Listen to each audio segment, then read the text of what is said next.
In life, we all have what's called a thermostat. Hey everyone, and welcome back to the Fired Podcast. Let us get this bread.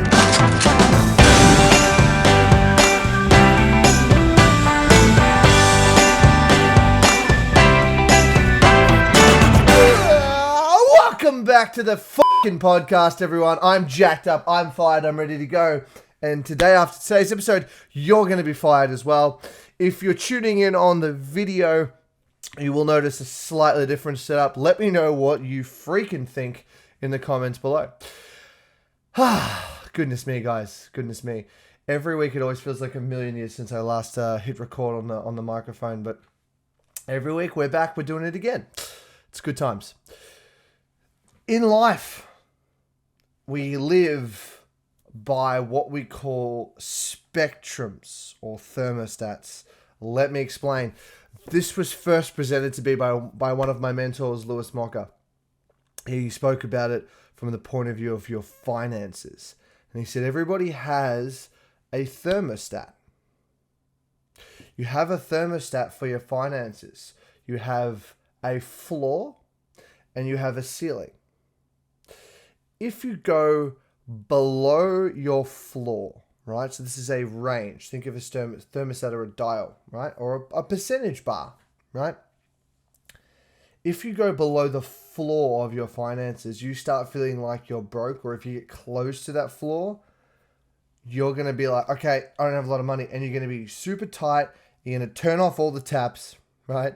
You're going to switch off all the fucking lights, and you're going to be very careful about where you spend your money for a little bit until it comes back up if you start to dip into that too much.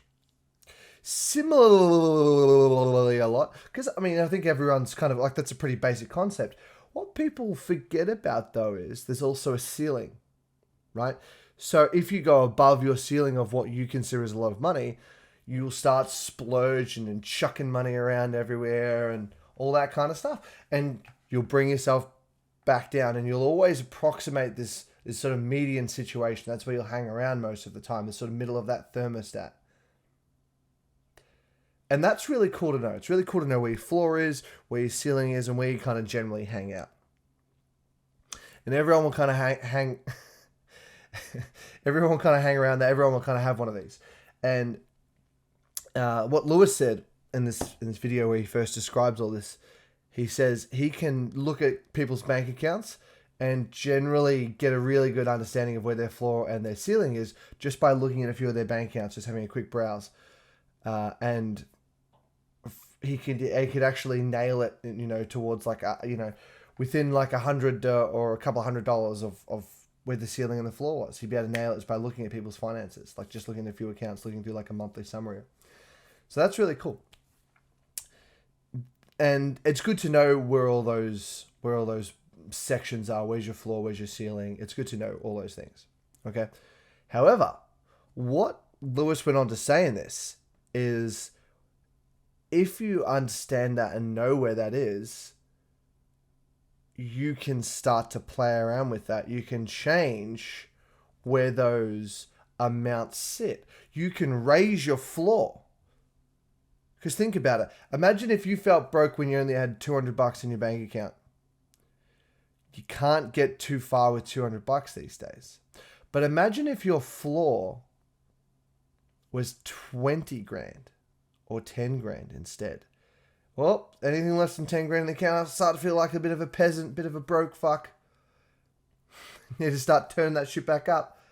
You can do a lot more. You got a lot more resources at 10 or 20 grand for most people. Right? That can probably buy you a little bit more time. And same with the ceiling. What if you didn't splurge until you had 100 grand in your account? And I know some of these numbers, if these numbers sound a little bit ridiculous, a little bit crazy to you, maybe this is a really good awakening piece for you around maybe what your thermostat looks like. Where's your floor? Where's your ceiling? So that's a really cool idea. To know where those things currently naturally sit for you in this current stage of your life, and how to play around with that, how to raise those things up. And so Lewis goes on to explaining how to do this and so on. And this is a great concept. And I know a lot of people talk about similar stuff about your thermostat and that kind of stuff. And generally, Lewis says in finance, everyone has an income thermostat and a net worth thermostat. So that's what I was describing before, like how much you actually sort of have in savings, how much you sort of have to your name. But people also have some for an income. It's like if you're not earning enough or if you're earning a lot. And I've also had those experiences in my life too. Quick drink break. So, water is the elixir of life. Goodness me. So people also have one for income. And what's interesting is I've been in those positions before where I was just making so much money and I was just like, I don't really care. Pay for this, put this on the fucking card. We're going out to the movies. I'll sort it out. I'll pay for this. I'll pay for all the food at the candy counter fucking thing. I'll do that. That's on me, guys. Don't worry. I'll tap the card. Don't fucking worry about it. I'm making heaps of money. So I've been at those points multiple times in my life now. And I've also been at the other end of the spectrum where I'm like, how am I going to fucking live off this fucking, I'm not getting enough income, right? For the expenses that I have. So I've also hit those points too in income. However, that's only one part of life, right? It depends on who you follow, who you talk to, but there's multiple areas of life. Finances isn't the only one. And DeMartini talks about having 7 areas of life, right? He has your health, your wealth, your wisdom. It's so easy to name the first 3. Health, wealth, wisdom, relationships and family, spirituality, business, and finance. Interestingly, business and finance are 2 separate categories. We can get into that in a later episode. However, you have thermostats in all areas of life. People have a thermostat with their health and fitness. They'll have a thermostat of any sort of point beyond this level of chubbiness or this level of body fat or whatever, right? Or this level of just feeling lethargic, right? Because it's not just about how you look, it's also about how you feel, right? People have a thermostat around like, okay, I'm happy to eat shit food for a day or for one meal or for an entire weekend or maybe it's a week or 2 and they'll hit this wall where they're like, I'm eating too much shit food, enough's enough, and they'll fucking swing back from it. And similarly, it'll be the same with how you look. Okay, I'm happy to get sort of a little bit chubby through winter or whatever. And then it's like, okay, this is the point where I draw the line in the sand and go, anything beyond this point, I'm just super uncomfortable with. And they'll start hitting the gym more. They'll start going for walks more. They'll start changing their diet up. So they look different. Similarly, though, because I think most people are sort of aware that they have, okay, anything beyond this point, a little bit too ridiculous for me personally. That's below my standards. I won't allow myself to go that far.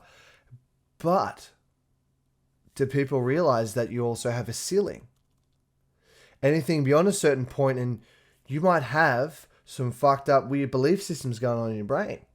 Oh, well, people who look this attractive, in my experience, have never been nice to people, or they've been so self-obsessed. They don't care about this and this and this and this. So as soon as you start seeing yourself in a body that looks like that, or you don't feel like you deserve it because inside you've got some other shit that you haven't dealt with, right? You don't deserve to feel and look beautiful for whatever reason. You've got some weird self-worth stuff going on. When I say weird, so many people have it. However, it doesn't mean that has to be the way you live. But you might have some stuff going on there. So past a certain point, you're like, and you'll do some weird shit. You'll fucking self-sabotage yourself out of that perfect fucking body because of your weird belief systems around it that you're not even consciously aware of. That's all happening in the subconscious. You don't know that you're doing that. It's not like oh my God, I look too pretty. I should probably fucking gain some kilos here. This is all happening. You're not consciously aware of all that shit that's running. This is all patterns and shit that's running in your subconscious mind. So we'll do this. People will ping pong in their weight, just like people ping pong in their finances. And that's the thing. It's not generally about how much you earn. It's about how much you spend, right? Exactly the same with the weight.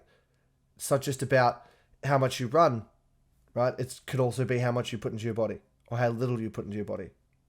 And that can just be taking care of your body. It might not affect the scales, but maybe you're not drinking enough water, or you're just not eating enough of the right food, so you feel tired and lethargic all the time.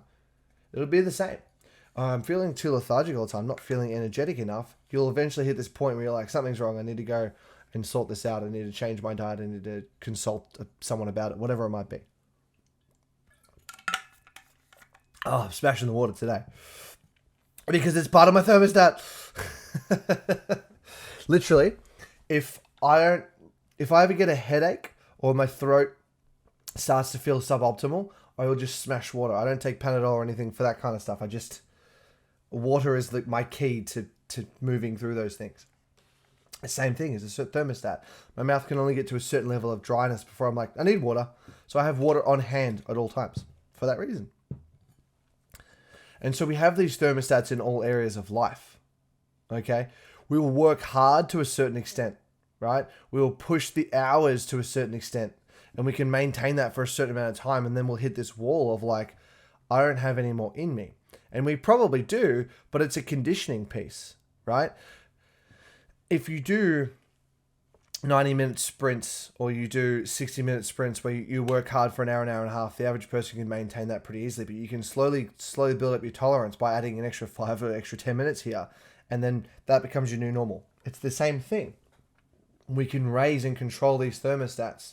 So there's a couple of things here. It's one, understanding that we have all these thermostats, we have all these dials that are unconscious to us, that we know that, well, our subconscious knows where all our limits are and where our bottoms are to everything, right? Which is cool. So you can become consciously aware of what those things are, right? Think about the finances. What you could do is analyze. You could grab some spreadsheets, download some spreadsheets from your banks, right? And look at all your accounts, and you can chuck it all in a spreadsheet, and you could just write a pretty basic code that allows you to figure out what the mean, the middle point of all those accounts are, right? That would be very simple math that you could work out in a spreadsheet, okay? What your median price for your accounts are daily. You could also then look at what your top highs are and lows, and you would notice a pattern. You would notice a pattern, what your lows are, what your highs are, and what your median is. Numbers don't lie. You'll notice a pattern for sure. You could just start tracking your calories if we're talking about the health area of life, or track how many days you're going to the gym, or, you know, with the Apple Watches. I'm going to get an Apple Watch, guys. It's happening. I need one. I need some data in my life. The Apple Watches will tell you what your average heart rate is like when you're working out. I think the new ones tell you your blood oxygen levels. My goodness, technology is getting so insane at the moment. You can get sleep tracker things like, I think it's the Aura Ring, or you get heaps of them that track what your sleep's like. You know, how deep your sleep is and all that kind of stuff, right? Not that that's a thermostat kind of thing, but you could track what your average hour of sleep is. Okay? You could track everything. You can track your calories on MyFitnessPal and look at what your average daily calories are and work out what your ceiling and your bottoms are in that. You know? Wednesdays, because I've got more on, I'll eat less. And I'll be under calories by like 200 calories every single Wednesday. Or Saturday, because I'm not doing as much, I'll be over calories, right? Because I drink and I'll go and eat that fast food fucking burger because it's an easy fucking meal to have, whatever it is.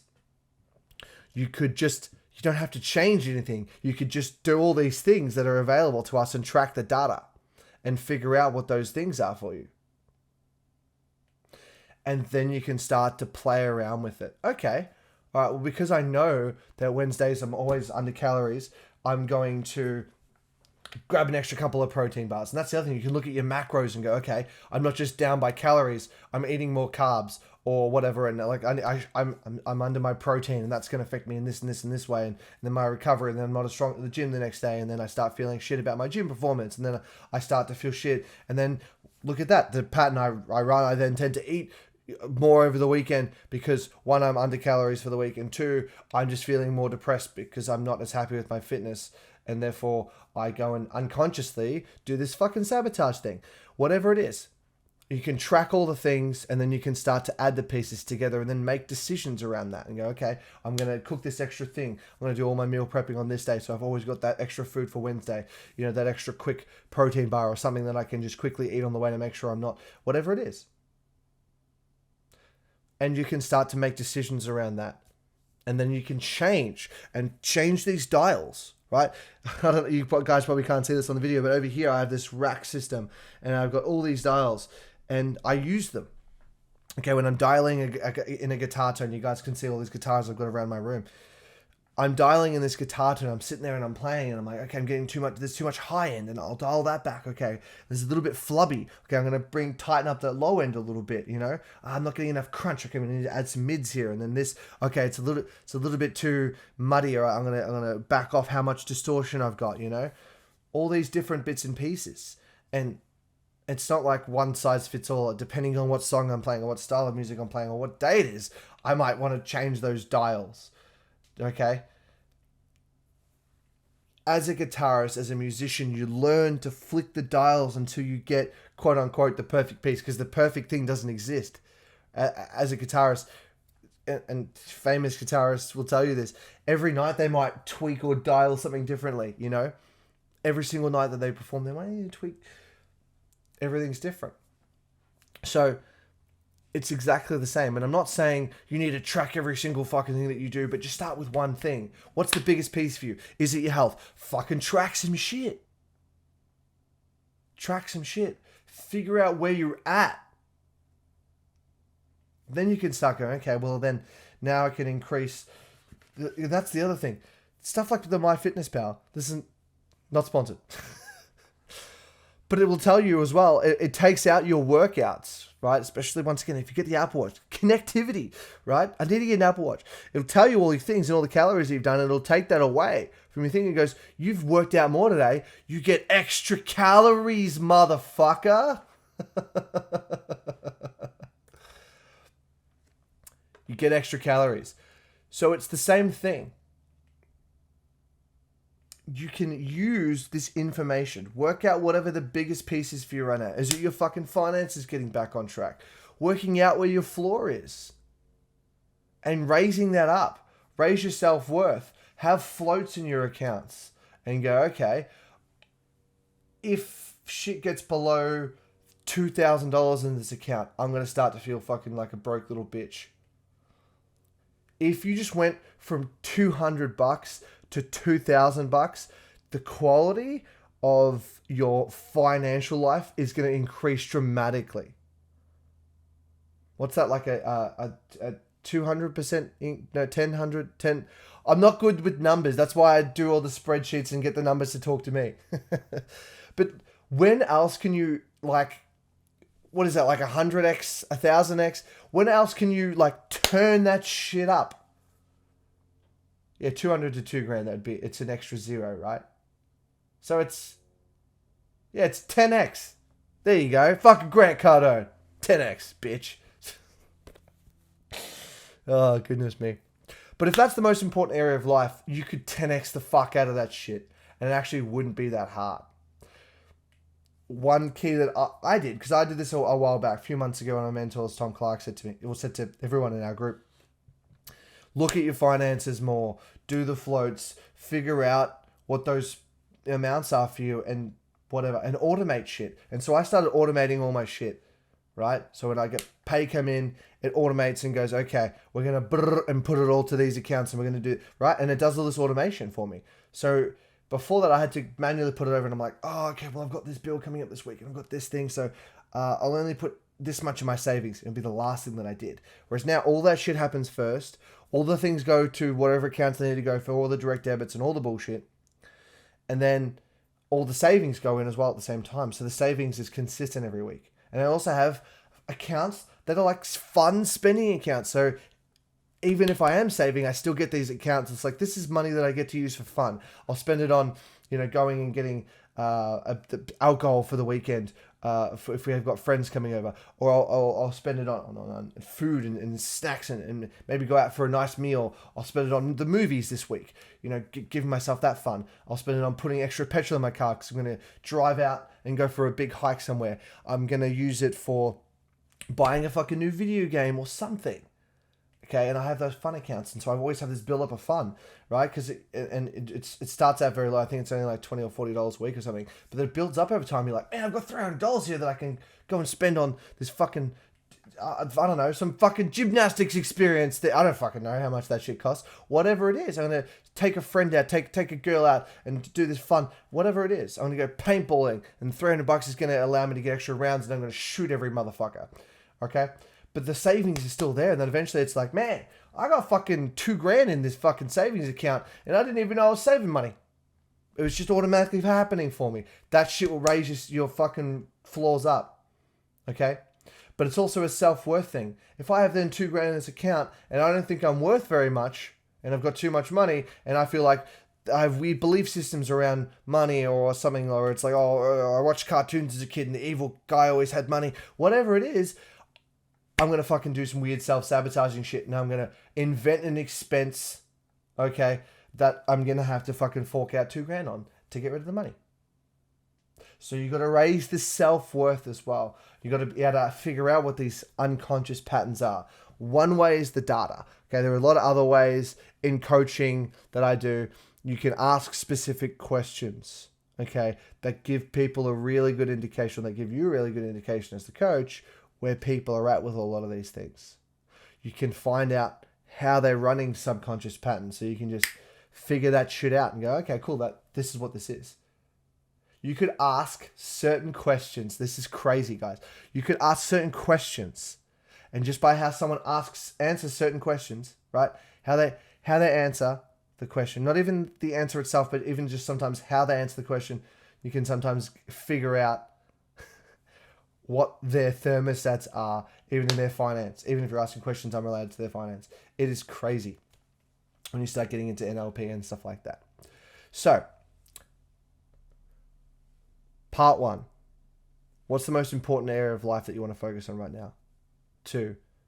Can you get some data without having to actually physically do anything? Right? Not changing anything, but just figure out a way to start tracking some of those things.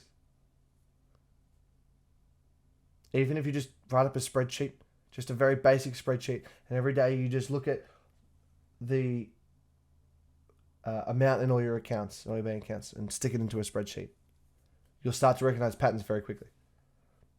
You can do some very easy automation where it's like every time I hit a new high, it goes to green. And every time I hit a new low, it goes to orange or red. And I'm not coming up with this idea on the spot. It's something that I've been working on and building for myself for the same reason. I want to be able to track all my shit all the time. I want to know where I'm at every day. Because when I was ashamed of how much I made or I didn't have a lot of money and I didn't feel good about it, I didn't want to look at it. Now I want to look at it all the time. Whether it's good or bad, I'm aware of it now. Cool. So work out whatever it is, whether it's finances, health, whatever it is for you guys. Okay? Work out a system of tracking that can be as basic as writing some shit down in a journal every single fucking day. Or writing something into, a spreadsheet or your notes on your phone or whatever it is. And just figure out where you're at. Start to analyze some stuff, work out where those floors and ceilings are. And then it becomes all around, how do I increase that self-worth? How do I feel better about this situation? If you regularly see $2,000 in an account every day, and then all of a sudden it drops to 1,500, you're going to be like, man, I'm missing $500. Even if you've spent the $500 somewhere, for whatever reason, you're like, I really want to bring that back up to 2 because I'm used to 2 now. I'm really used to it. You can put lock features on accounts as well, so you can't take the money out. And a lot of people who do it, they can't take money out of accounts unless they actually call up the bank and give them a good reason as to why they want to take it out, because they've put locks on stuff. You can do that shit. You can do whatever you need to do. We all have thermostats in all areas of life. Figure out what your standards are, and if you're happy with those, no worries, move on to the next thing. If not, you have the power to fucking change that shit. Pick the area of life, work out what the thermostat looks like. Are you happy with it? Yes, no. If not, it's up to you to fucking change it. No one else is going to do it for you.